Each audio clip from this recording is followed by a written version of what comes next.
Hello friends, welcome back to my channel without any doubt. I am Khushhali here. आज के video में हम quadratic equations सीखने वाले हैं कि किस तरह से हम इसे सॉल्व कर सकते हैं।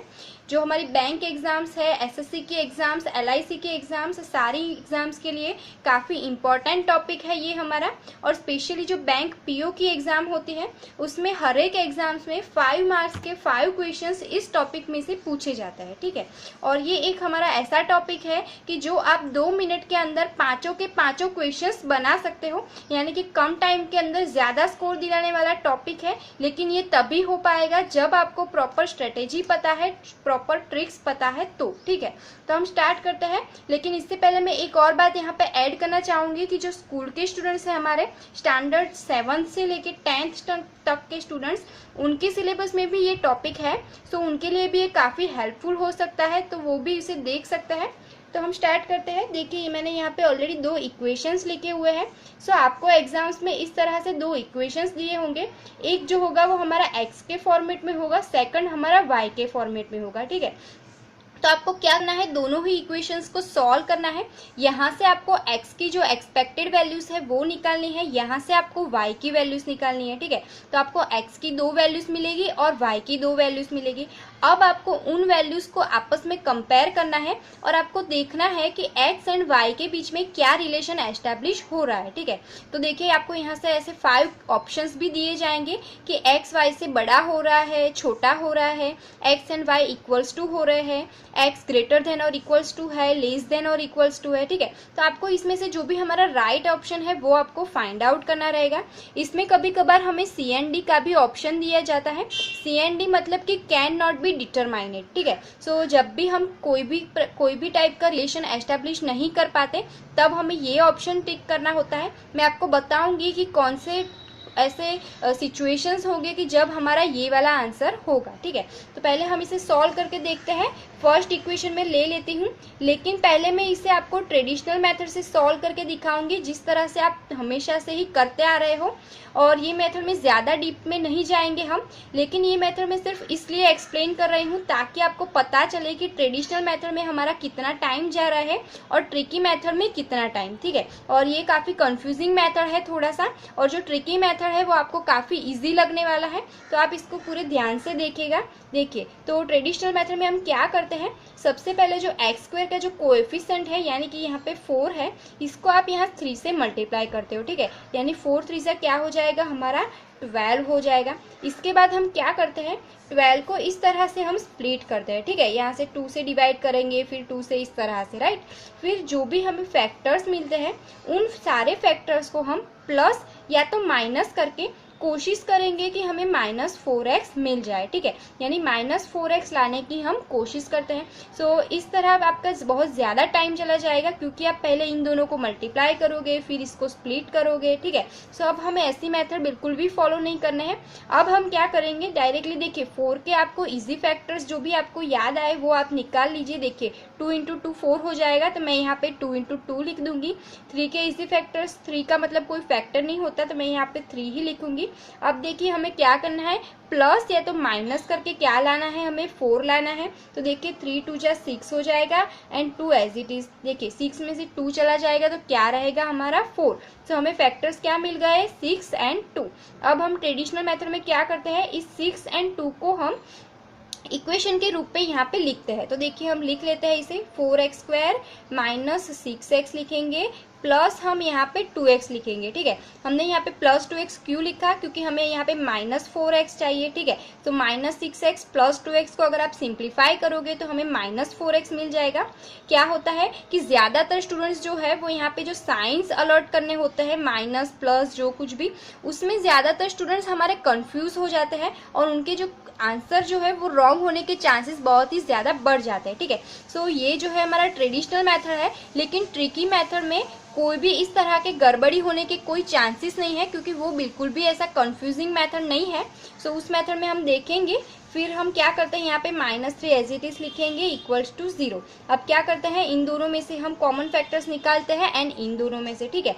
सो यहाँ पे क्या हो जाएगा, हमारा कॉमन रहेगा 2x, ठीक है। सो बाकी के फैक्टर्स क्या बच गए हमारे, 2x -3 बच गया हमारा। यहाँ पे कुछ भी कॉमन नहीं है तो मैं +1 लिखूंगी।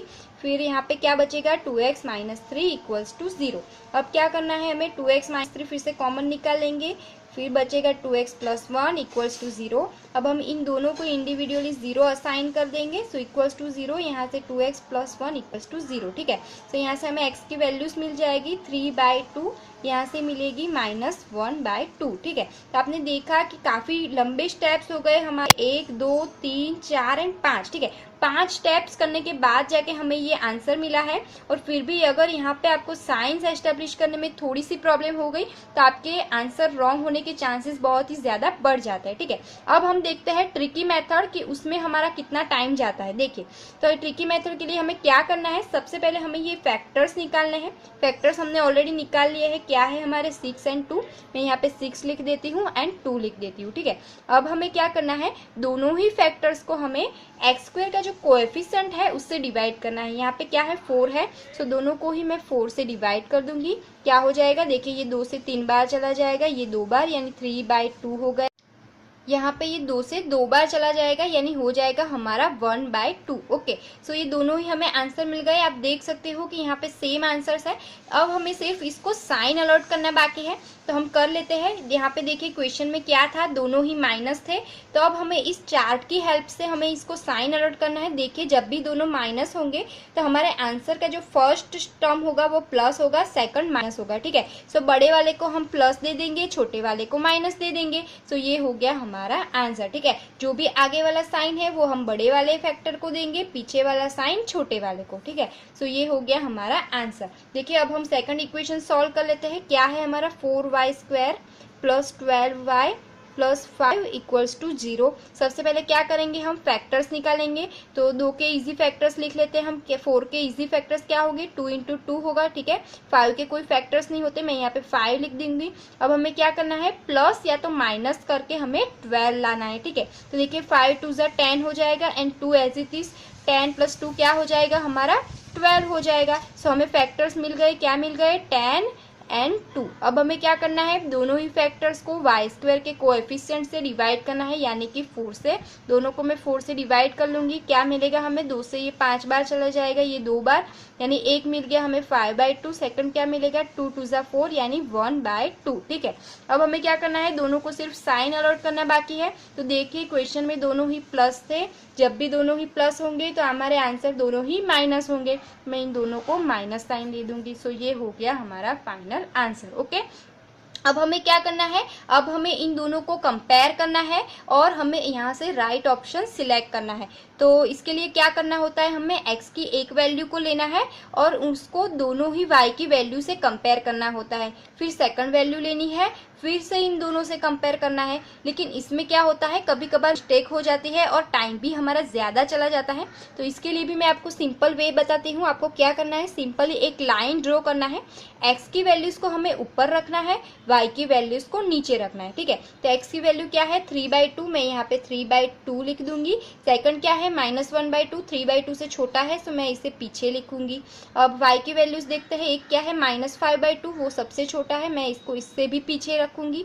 सेकंड वैल्यू है -1/2, दोनों यहाँ पे भी -1/2 है, सो इसके नीचे रखेंगे हम। ठीक है, तो अब इजीली हम रिलेशन एस्टैब्लिश कर सकते हैं। एक आप देख सकते हो कि दोनों इक्वल हो रहे हैं, सो एक साइन हमें इक्वल मिल गया। ठीक है, सेकंड साइन आप देख सकते हो कि x क्या हो रहा है, हमारा बड़ा हो रहा है। देखिए इन दोनों से ही x बड़ा है, यानी कि x बड़ा हो रहा है, यानी हमें 2 साइन मिल गए। एक क्या मिला इक्वल्स टू, सेकंड मिला बड़ा, यानी हमारा आंसर क्या हो जाएगा ग्रेटर देन और इक्वल्स टू। तो यहाँ पे 4th ऑप्शन में दिया हुआ है ग्रेटर देन और इक्वल्स टू, तो ये हो जाएगा हमारा आंसर। ठीक है, ये तो इस क्वेश्चन के लिए होगा, लेकिन मैं आपको सिंपल एग्जांपल दिखा के बाकी के जो ऑप्शंस कब आएंगे ये भी मैं आपको समझा देती हूँ। देखिए सपोज x की 2 वैल्यूज यहाँ पे आ रही है हमारी एंड y की दोनों यहाँ पे। ठीक है, तब देख सकते हो कि दोनों ही केसेस में x क्या हो रहा है, y से बड़ा हो रहा है। ठीक है, सो यहाँ पे क्या आंसर हो जाएगा x ग्रेटर देन y। ठीक है, सपोज हमें x की दोनों वैल्यूज यहाँ पे है, y की दोनों यहाँ पे है, तब देख सकते हो दोनों ही केस में x क्या हो रहा है, छोटा हो रहा है, तो x लेस देन y हो जाएगा। ठीक है, अगर कहीं पे हमें x की वैल्यू एक यहाँ पे है, एक यहाँ पे, ठीक है, y की एक यहाँ पे, एक यहाँ पे, ठीक है, ये दोनों इक्वल हो गए, एक साइन हमें इक्वल्स मिल गया। सेकंड क्या हो रहा है, x छोटा हो रहा है, तो सेकंड छोटा यानी लेस देन और इक्वल्स टू हो जाएगा हमारा आंसर, ठीक है। अब हम CND वाले ऑप्शन की बात कर देते हैं कि CND कब आएगा। देखिए CND के लिए आपको एक ही फंडा याद रखना है कि जब भी दो वैल्यूज के बीच में एक वैल्यू आती है तो हमें CND सिलेक्ट करना है, ठीक है। सपोज x की दोनों वैल्यू यहाँ पे है, y की एक यहाँ पे, एक यहाँ पे, ठीक है, यानी दोनों के बीच में आ गई, यहाँ पे इन दोनों के बीच में ये आ गया, ठीक है, यानी किसी भी दो वैल्यू के बीच में एक वैल्यू आई यानी कि हम लिखेंगे CND, ठीक है। सेकंड एग्जांपल, सपोज x की दोनों वैल्यूज यहाँ पे है, y की एक यहाँ पे आ रही है, एक यहाँ पे, तो देखिए ये दोनों तो इक्वल है लेकिन इन दोनों के बीच में ये वैल्यू आ गई तो फिर से क्या हो जाएगा हमारा CND, ठीक है। सपोज x की दोनों वैल्यूज यहाँ पे है, y की दोनों यहाँ पे, फिर से इन दोनों के बीच में आ गया, फिर से क्या हो जाएगा CND, ठीक है। सपोज कर रहे हैं हम y की दोनों वैल्यूज यहाँ पे है, x की एक यहाँ पे, एक यहाँ पे, तो इन दोनों के बीच में x आ गया तो फिर से क्या हो जाएगा हमारा CND, ओके। तो अब समझ में आ गया आपको कि कौन सा ऑप्शन आएगा, ये आप अब इजीली कर सकते हो। और ये मेथड काफ़ी इजी है। हमें क्या करना है, सिर्फ सबसे पहले हमें इसके फैक्टर्स निकालने हैं, उसके बाद में हम क्या करते हैं, जो भी फैक्टर्स है उसको हम x² और y के जो भी कोएफिशिएंट है उससे हम डिवाइड करते हैं, उसके बाद हम इस टेबल की हेल्प से इसको साइन अलॉट कर देते हैं, ठीक है। सो काफ़ी इजी मेथड है। अगर आपको मेरा वीडियो अच्छा लगा है तो इसे लाइक एंड शेयर ज़रूर कीजिएगा। और नेक्स्ट वीडियो के अंदर में जो ट्रिकी क्वेश्चंस होते हैं, कभी कभी क्या होता है कि हमें अंडर रूट क्वेश्चंस दिए जाते हैं या तो फिर इस तरह से कुछ फ्रैक्शंस में वैल्यू दी जाती है, ठीक है। सो ऐसे क्वेश्चंस को सॉल्व करने में काफ़ी स्टूडेंट्स गड़बड़ा जाते हैं। सो ऐसे जो ट्रिकी क्वेश्चंस है वो मैं आपके लिए नेक्स्ट वीडियो में ज़रूर लेके आऊँगी। सो अगर आप मेरे वीडियोस को मिस करना नहीं चाहते हैं तो मेरी चैनल को सब्सक्राइब कर लीजिएगा और बेल आइकन पे भी क्लिक कर दीजिएगा ताकि आपको मेरे हर एक वीडियोस की नोटिफिकेशन बिल्कुल ही फ्री में मिलती रहेगी। Okay friends, thanks for watching.